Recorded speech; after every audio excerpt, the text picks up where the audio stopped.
Hai, Assalamualaikum semua, nak murid Ustazah.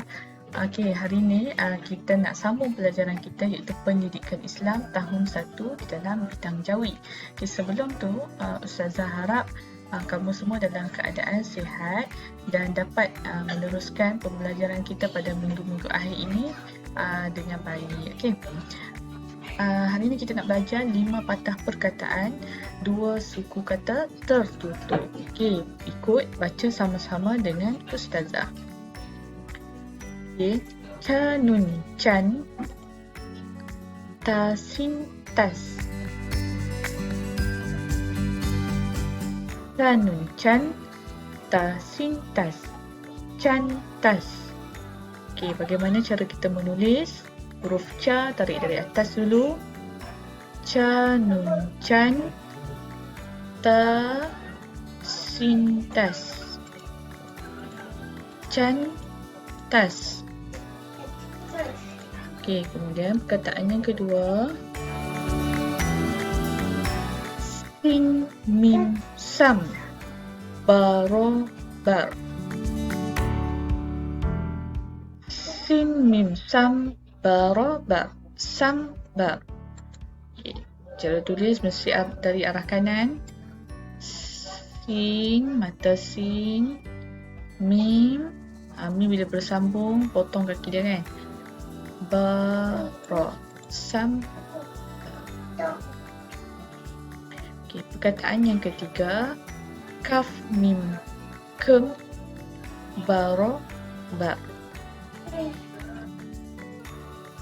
Kaf mim kem barobar, kembar. Okay, kaf tarik atas, kaf mim kem barobar, kembar, tarik kaf.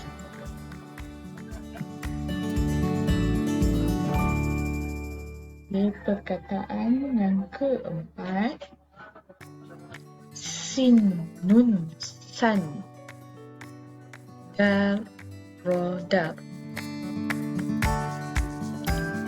Sin nun san darodar, sandar. Kita tengok huruf dal ni tidak boleh bersambung.